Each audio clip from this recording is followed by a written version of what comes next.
There are betrayals you can survive, and then there are betrayals that burn everything you ever loved to ashes. Celeste Sullivan thought she had built the perfect life, a beautiful home, a loving stepdaughter, and a marriage that once promised forever. But behind the polished doors of her Denver home, a secret grew, a forbidden bond that no one was ever supposed to discover. Until one night, a single envelope slid under her door, changed everything. Stranger was watching, photographing, threatening, and when her past came knocking, jealous, vengeful, and armed with devastating proof, Celeste realized that survival would come at a price she never imagined paying. This is the true story of how love, betrayal, and obsession collided inside the House of Quiet Shadows. Now, let us begin. The golden hue of the late summer sun filtered through the sheer curtains, casting a mosaic of light across the polished hardwood floor of the Sullivan residence. Nestled in one of Denver's most affluent suburbs, the house stood proudly among its peers, a grand testament to order, taste, and quiet affluence. Brick walls were kissed by ivy climbing in determined vines, hedges trimmed with an almost obsessive precision, and flower beds blossomed in bursts of soft color. Each window pane gleamed as if polished daily. Every floorboard shone under careful waxing, and every piece of art seemed curated, not just to match the room, but to impress the neighbors. Yet despite its magazine-cover beauty, the house often echoed, with an absence louder than any argument.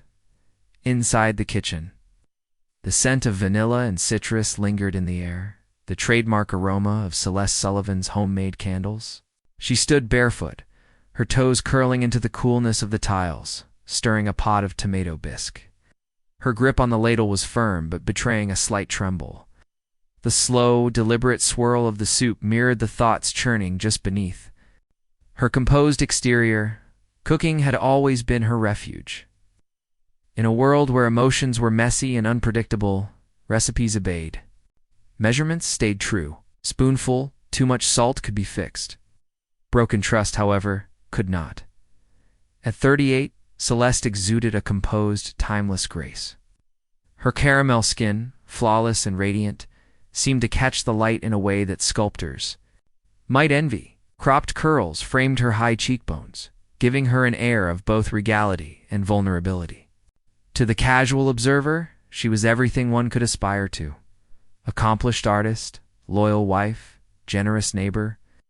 But the neighbors did not see the exhaustion behind her smile. They did not notice how her fingers occasionally twitched when left idle, or how her gaze often lingered too long on nothing in particular. Celeste carried scars, deep and invisible, forged not from catastrophe but from the slow, unrelenting erosion of dreams. Above her, the rhythmic creak of floorboards signaled that Martin Sullivan was preparing for another departure. The sound was so familiar now that Celeste could map his movements through the house without lifting her gaze from the pot. Upstairs to the bedroom, across to the bathroom, back to the closet. The same routine. Martin had become a ghost of himself. Over the years, at 45, he wore stress as if it were stitched into his very skin. The easy laughter that had once drawn Celeste to him had been replaced by sharp sighs and mechanical nods. His consulting firm, Sullivan and Partners, had grown into an empire. With it, the demands on his time had also grown. Family vacations became business trips. Dinner conversations became rushed calls from airports. Slowly, steadily, Celeste and Martin had become little more than cohabitants. She had built a gallery in the heart of Denver. He had built a wall around himself, the thud of his suitcase hitting the floor near. The stairs broke her reverie. "Leaving today?" Celeste asked. Voice measured and cool as she ladled the soup into a container, Martin appeared at the kitchen archway. His tie draped loosely around his neck, suitcase in one hand and phone in the other. His salt and pepper hair, once his pride, now looked perpetually disheveled, as though he had given up trying. "Clients expecting me in Phoenix tonight. Shouldn't be longer than 3 days," he said, not meeting her eyes. "You said that last time," she replied, keeping her gaze steady on the steam rising from the soup. Martin sighed heavily, rubbing the back of his neck. His shoulders sagged under an invisible weight. Try not to make this harder than it needs to. Celeste tightened the lid on the container and placed it deliberately in the fridge. It's not me making it hard. Their words fell into the space between them like stones into deep water, creating ripples that neither acknowledged. The silence that followed was thick, sticky, and filled with everything they could not say. Footsteps padded softly down the staircase. The tension shifted, strained, but quickly masked behind thin smiles. Brianna Sullivan entered the kitchen, her presence like a gust of fresh but unpredictable wind. She wore an oversized Colorado School of Arts hoodie, the sleeves pushed up to reveal forearms streaked with drying paint. Her jeans were splattered with blues, reds, and golds, and her curly hair was twisted into a chaotic bun atop her head. Yet there was a wild, undeniable beauty about her. Like a painting that refused to stay within its frame, at 19, Brianna was a paradox. Childlike one moment, frighteningly perceptive the next. She paused at the threshold, her sharp eyes flicking between Celeste and Martin, instantly sensing the cold air between them. Going again, she asked casually, grabbing a banana from the fruit bowl, peeling it with slow, deliberate fingers. Martin forced a smile, the lines around his mouth deepening. I'll make it up to you. Promise. Brianna shrugged, biting into the banana. Sure, without waiting for a reply. She disappeared back upstairs, leaving behind only the faint thud of her door closing. Martin turned to Celeste, his voice lowering slightly. You'll look after her, Celeste. Gave a small, almost imperceptible nod. I always do. Martin lingered for a beat longer, as if he wanted to say something else. But the moment passed, and with a weary nod, he wheeled his suitcase toward the door. The soft thud of the door closing was louder than any argument. For a long moment, Celeste stood motionless in the kitchen, listening to the hum of the refrigerator, the tick of the clock, the fading echo of her husband's departure. She exhaled slowly, a breath she felt she had been holding for months.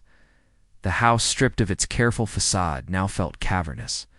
Every polished surface, every curated painting, every fragrant candle could not mask the truth that it was a beautiful, hollow place. She poured herself another cup of coffee and sat at the breakfast nook by the window. Outside? Joggers passed by, children rode bicycles, neighbors waved. Life continued with relentless normalcy. But inside, the house remained suspended, holding its breath, waiting for something unnamed. Upstairs, Brianna's music drifted down, something slow, haunting and achingly beautiful. Celeste closed her eyes. For a moment, letting the sound wash over her, despite the weight of everything. Despite the loss that had taken root in every corner of her home, Celeste realized something startling and dangerous. For the first time in years, she did not feel invisible, and that terrified her more than anything else. Once Martin left, the house seemed to breathe again. The heavy, oppressive energy that had gripped its walls began to lift, like a long-held sigh finally released. Morning light filtered more gently through the windows, casting golden pools across the wooden floors. The air, once tense with unspoken arguments, now hummed with a strange, fragile peace. Celeste poured herself a second cup of coffee, her movements slow and deliberate. She moved toward the breakfast nook by the window, settling into the cushioned seat as she cradled the warm mug in her hands. Outside, the neighborhood stirred to life. Joggers passed by with rhythmic strides, dogs barked in fenced yards, and children pedaled past on bicycles, their laughter echoing faintly. Life outside the Sullivan house moved on, unaware of the seismic shifts occurring within its carefully curated walls. A few minutes later, the soft creak of the stairs signaled Brianna's descent. She appeared in the kitchen doorway, a sketch pad tucked under her arm, a pencil perched behind her ear. Her sweatshirt sleeves were pushed up, revealing smudges of charcoal on her forearms. She hesitated there, chewing her lower lip, as if weighing whether to speak. I want your opinion on something, she said at last, her voice almost a whisper. Celeste set her mug down and turned, offering a smile that was both encouraging and warm. Course, show me. Brianna slid onto a stool, placing the sketch pad carefully on the counter before flipping it open. Celeste leaned in, and the breath caught in her throat. The drawings were raw, haunting, bursting with emotion. Each portrait seemed to reach out from the page, capturing something deeper than mere likeness. One image in particular arrested her gaze. It was her own face, slightly distorted, yet unmistakably hers. The lines around the eyes carried weight, sorrow, resilience. It was not a flattering portrait. It was an honest one. "They are breathtaking," Celeste murmured, her fingers trailing lightly across the edge of the page. Brianna ducked her head, cheeks tinged with pink. "I am thinking of putting them in the gallery showcase." "You have to," Celeste said, her smile widening. "You will stop people in their tracks." Their eyes met across the counter, and something invisible yet potent passed between them. It was not something either of them could name, but it tethered them together in that moment, fragile and undeniable. From that afternoon, their rhythm shifted. Days that might have otherwise dragged in hollow silence blossomed into vibrant exchanges. They strolled through the winding paths of quiet parks, their conversations ranging from the intricacies of color theory to the tragic lives of artists lost to history. They frequented tiny cafes tucked into forgotten corners of Denver, where Celeste introduced Brianna to bitter black coffee and decadent pastries in the evenings. They sprawled on the worn leather couch, laughing at absurd reality shows with manufactured drama. They cooked elaborate meals from scratch, dancing around each other in the kitchen, their laughter blending with the clatter of pots and pans. On weekends, they took spontaneous drives into the foothills of the Rockies' windows, rolled down, music blasting, the wind tangling their hair into wild knots. They wandered through antique shops and hidden art galleries, each new discovery weaving them tighter together. Late nights melted seamlessly into early mornings. There was an easy intimacy in their shared routines, a comfort that neither had anticipated but both quietly craved. Sometimes they would sit silently side by side, sketching or reading, and the silence would feel fuller than any conversation. Sometimes Brianna would fall asleep with her head resting against Celeste's shoulder, and Celeste would remain perfectly still, afraid to disturb the fragile trust blooming between them. One evening, after attending a local gallery opening where Brianna's work had been accepted for exhibit, they found themselves sprawled on the living room floor. A half-finished bottle of wine stood forgotten between them. The soft glow of a single lamp painted the room in warm light, shadows flickering on the walls. "You ever think you were born in the wrong time?" Brianna asked, her voice soft, her head tilted back against the base of the couch. "All the time," Celeste responded, swirling the remnants of her wine in the glass. "Sometimes I think I would have been a jazz singer in the 50s. Brianna laughed. "A sound light and full of something close to wonder. You would have been famous. I would have followed you." Around sketching every performance, their laughter faded, leaving a tender silence between them. The unspoken filled the room, weighty and electric. "You make things feel easy," Brianna said, her voice dropping to a vulnerable murmur, like the world is not always pressing down. Celeste set her glass aside and reached out instinctively, brushing a stray curl from Brianna's forehead. Her fingers lingered, brushing skin that was soft and warm. The moments stretched between them, delicate as spun glass. "That is what real care should feel like," Celeste whispered. Neither moved. The world outside the walls of the Sullivan house ceased to exist. In that charged bubble of stillness, everything they had carefully danced around loomed large and undeniable. Celeste finally withdrew her hand, her chest tightening with the force of her restraint. "I should clean up the dishes," she said, rising too quickly, her voice unsteady. Brianna simply nodded, watching her with wide, searching eyes. That night, as Celeste stood at the sink scrubbing dishes that did not need cleaning, Brianna hovered in the doorway, sketchpad in hand, saying nothing. The soft scratch of pencil on paper followed Celeste as she moved through the house, a ghostly soundtrack to her restless movements.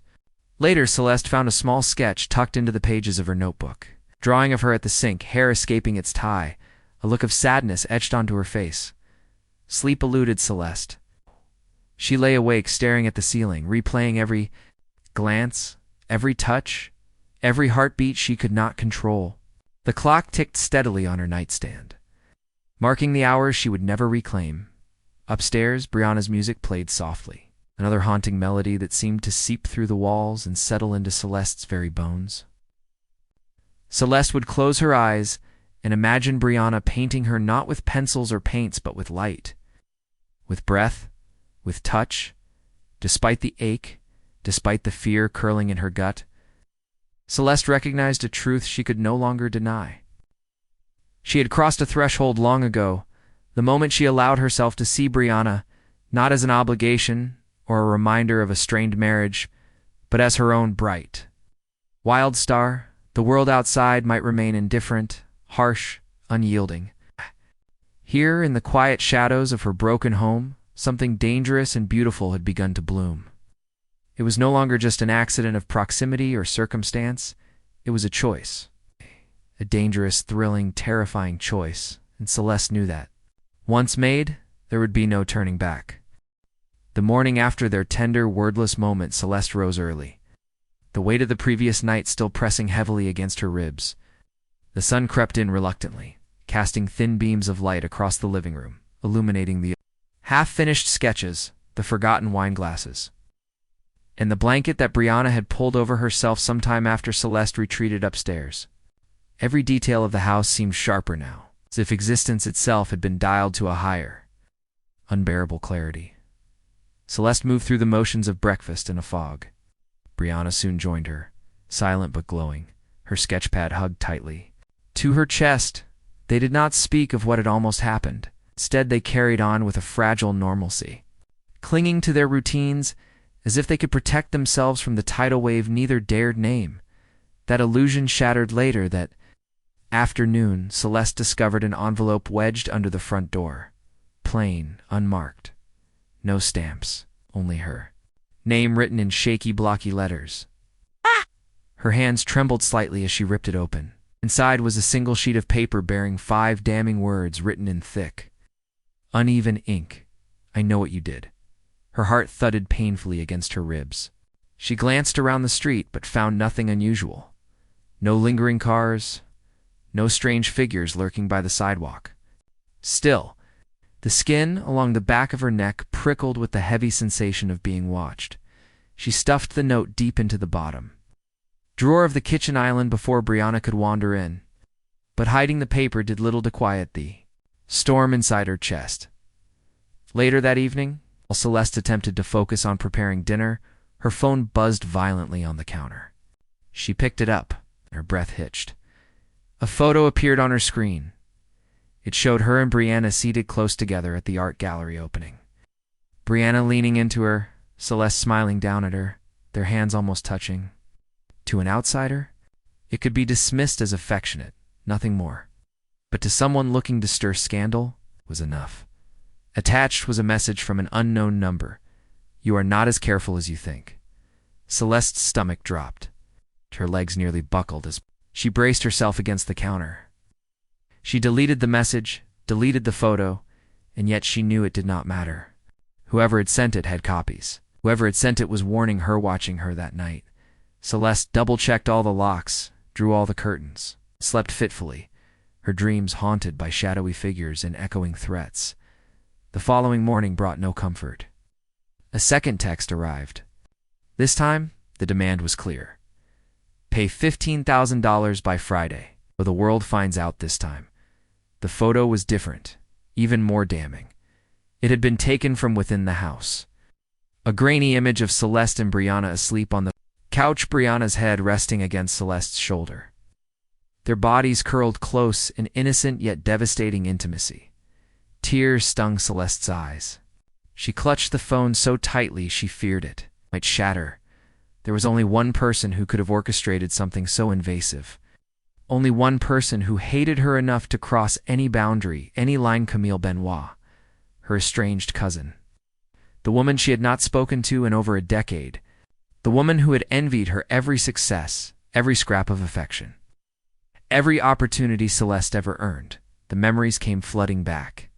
Childhood summers spent together in Louisiana, where jealousy first took root in Camille's heart. Bitterness had only festered as they grew older. Camille had resented Celeste's scholarships, her gallery shows, her escape from the small town they once shared. Camille's life had hardened into disappointment, while Celeste's had blossomed.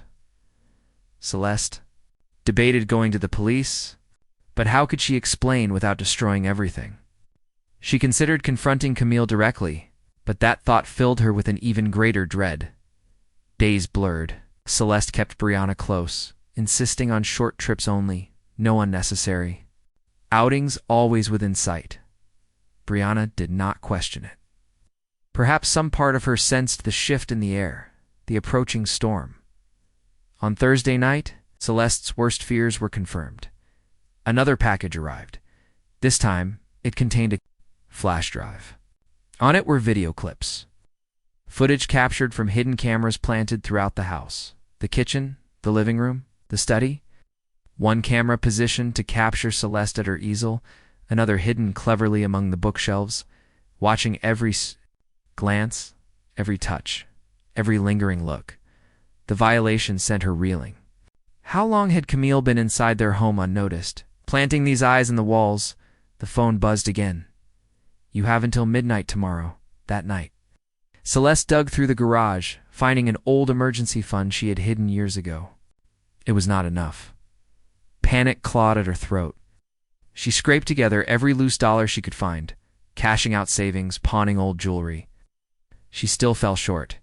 She had no choice but to meet Camille. The meeting was set for a seedy motel. On the outskirts of town, room 209, no police, no tricks. Celeste arrived first, heart hammering in her chest, a small duffel bag clutched tightly in her hand. The hallway smelled of stale smoke and desperation. The door to room 209 hung slightly ajar, creaking open at her touch. Camille was waiting, lounging on the bed with a cruel smirk curling her lips. She looked older, harder, but her eyes burned with the same venomous resentment Celeste remembered. "You always were the golden one," Camille drawled, her voice dripping with malice. "You stole everything meant for me, and now you have her too. Precious little girl is so eager to worship you." Celeste gritted her teeth. Forcing herself to remain calm, "You have what you want. Take the money and leave us alone." Camille's laughter was sharp, grating. "Money was never what I wanted, cousin. I wanted you to lose for once, to fall." She rose from the bed slowly, her movements languid but menacing. "You think she loves you? You think she will stand by you once everyone knows?" Celeste's grip on the duffel tightened. "Leave us alone, Camille. Take the money and go." Camille snatched the bag from her hands. Rifling through it with disdain pathetic, she sneered. "Barely half of what I asked." She shoved Celeste back against the wall. "Maybe I will just ruin you anyway." Camille stormed out, slamming the door behind her. Celeste slid down the wall to the grimy carpet, shaking uncontrollably. She knew this was far from over. When she returned home, Brianna was waiting on the porch, sketchpad abandoned at her feet. Her face was pale, her eyes wide with fear and questions Celeste could not answer. Celeste collapsed into her arms, holding her so tightly she feared she might break them both. They stood there long into the night, two fragile souls clinging to the wreckage of the life they had built, and neither of them noticed the small blinking light hidden deep inside one of Brianna's bags. A new camera, anew, eyes watching their every move. The game was not over. It had just begun. The days that followed blurred into a surreal nightmare. Celeste moved through her home with the acute awareness of a hunted animal, her every step shadowed by the fear of unseen eyes. She kept the curtains closed, installed new locks, checked the vents and ceilings for any signs of more hidden devices.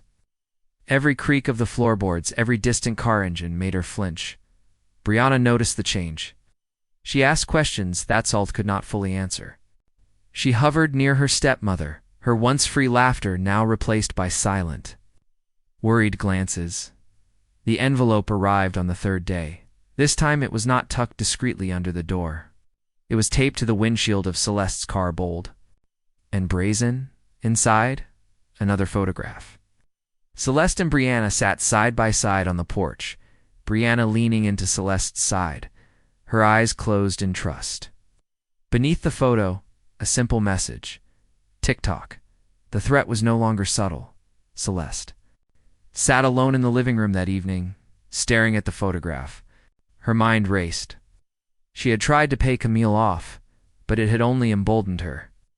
Camille would not stop until she ripped apart every piece of Celeste's carefully constructed world. Celeste knew then that she had to take action. She could not keep running. She had to confront Camille and end this. She arranged a second meeting. This time she chose the place. An abandoned rail yard on the edge of Denver, a skeletal maze of rusting tracks and crumbling warehouses. She brought no money. Only resolve. Camille was already there when Celeste arrived. Leaning casually against a pillar, the hood of her jacket pulled low over her face. "You must really love her," Camille sneered as Celeste approached. "Alone out here, no witnesses? Very brave." "This ends tonight, Camille," Celeste said, her voice steady despite the hammering of her heart. Camille tilted her head, mockingly curious. "You going to beg for mercy, cousin?" "Not mercy," Celeste replied. "Justice," before Camille could react. Two uniformed officers stepped from the shadows, guns drawn. Camille's face twisted in shock and fury. "You think this will save you?" Camille spat as the officers cuffed her wrists. "You think this changes anything?" Celeste watched silently as Camille was dragged away, her screams echoing across the empty rail yard.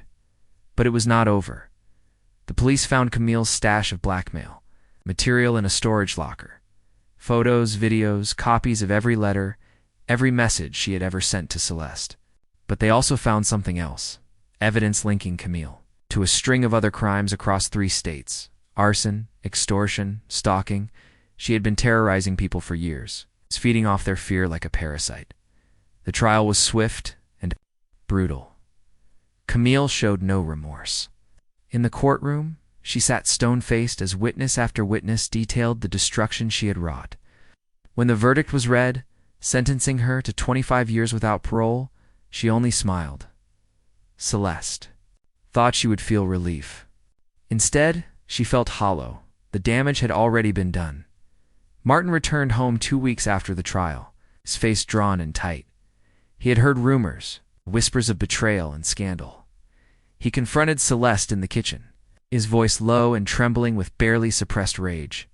"I know there is more you are not telling me." Celeste said nothing. There was nothing she could say that would not make things worse. Martin left that night, taking only a suitcase in his silence. Celeste and Brianna were left alone in the hollow. A shell of a house that had once promised so much. In the months that followed, they tried to rebuild. Celeste reopened her art studio, pouring her pain into canvases that sold for prices she never dared dream of before.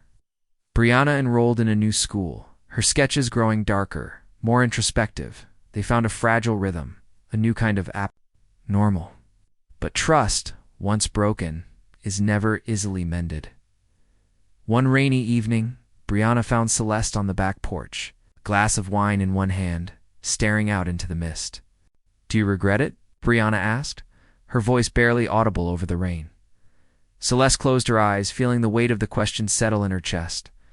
"I regret nothing about loving you," she whispered. "Only that I was too afraid to protect you sooner."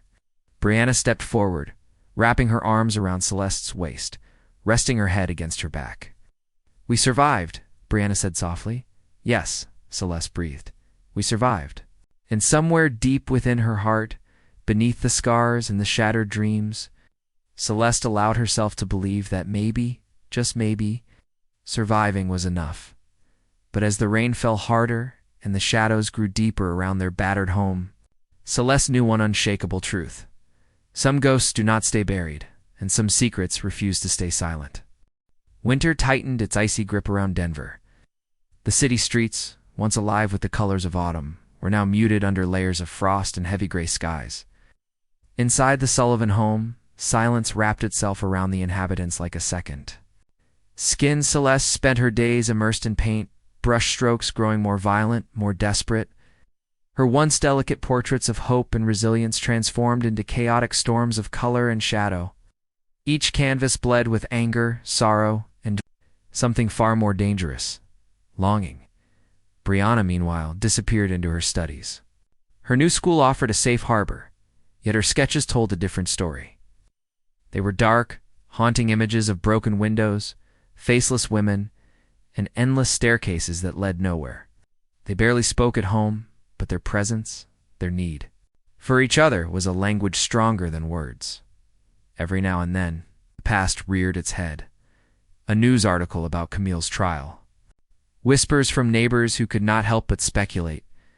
A cruel message scribbled on the sidewalk in front of the house, erased quickly but not forgotten.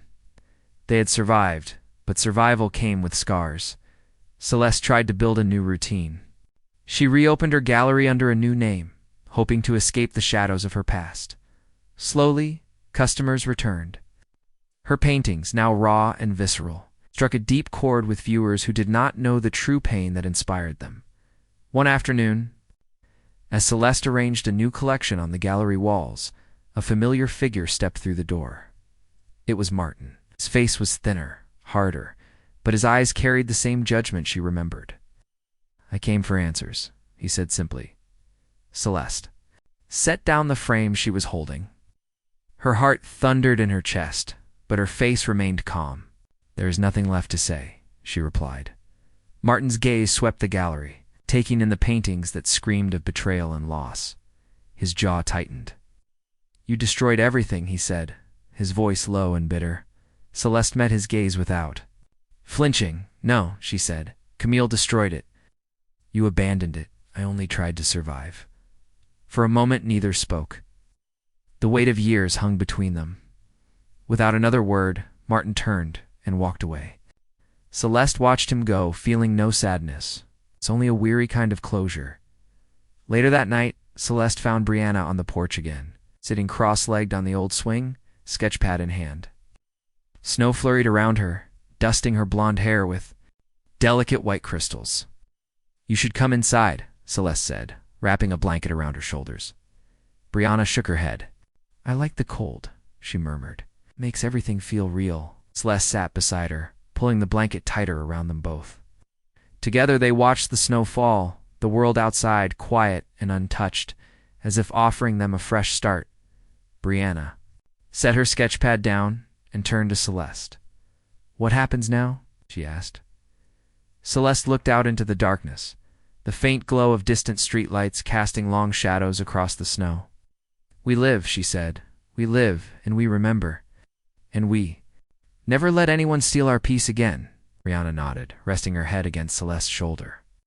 They sat in silence, two survivors bound by love, loss, and the unbreakable threads of shared scars, as the snow continued to fall. Blanketing the broken pieces of their past, Celeste allowed herself a small, fragile smile. Maybe surviving was not enough, maybe. Just maybe they could learn to thrive. In the distance, a church bell tolled midnight. A new day, a new beginning.